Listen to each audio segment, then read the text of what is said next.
പ്രകൃതി തരുന്ന വിഭവങ്ങളെ എങ്ങനെ വേണേലും ഉപയോഗിക്കാനുള്ള സ്വാതന്ത്ര്യം നമുക്കുണ്ട്. എത്രമാത്രം ഭക്ഷണം കഴിക്കുന്നതിനുള്ള സ്വാതന്ത്ര്യം നമുക്കുണ്ട്. അതിനുള്ള എല്ലാ സാഹചര്യങ്ങളും ഉണ്ട്.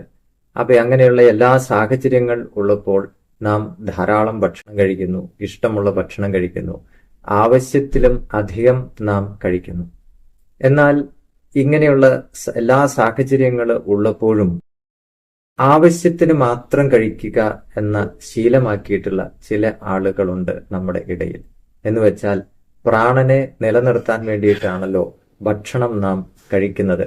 അങ്ങനെ നമ്മുടെ പ്രാണധാരണത്തിന്, പ്രാണനെ നിലനിർത്തുന്നതിന് ആവശ്യമായിട്ടുള്ള വിഭവങ്ങളെ മാത്രം പ്രകൃതിയിൽ നിന്ന് സ്വീകരിക്കുകയും ബാക്കിയുള്ളവ സ്വീകരിക്കാതെ അത് നാളേക്ക് വേണ്ടിയിട്ട്, നാളേക്കുള്ള തലമുറയ്ക്ക് വേണ്ടിയിട്ട്, അല്ലെങ്കിൽ പ്രകൃതിയുടെ രക്ഷയ്ക്ക് വേണ്ടിയിട്ട് വിട്ടുകൊടുക്കുകയും ചെയ്യുന്ന ചിലർ, അങ്ങനെയുള്ള ഭാവനകൾ ഉള്ള ചില ആളുകളുണ്ട്.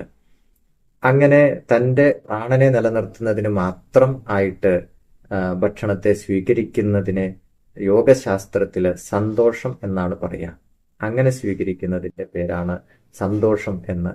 അപ്പോൾ പ്രകൃതിയെ ചൂഷണം ചെയ്യാതെ വേണ്ട രീതിയിൽ ഉപയോഗിക്കുക എന്ന ഒരു വലിയ ധർമ്മം കൂടി, വലിയ മാതൃക കൂടി ഈ സമൂഹത്തിന് അതുവഴി കാണിച്ചു കൊടുക്കുക കൂടിയാണ് ചെയ്യുന്നത്. അപ്പൊ ഇങ്ങനെയുള്ള ചില വിശേഷപ്പെട്ട കാര്യം കൂടി യോഗം നമുക്ക് പറഞ്ഞു തരുന്നുണ്ട്.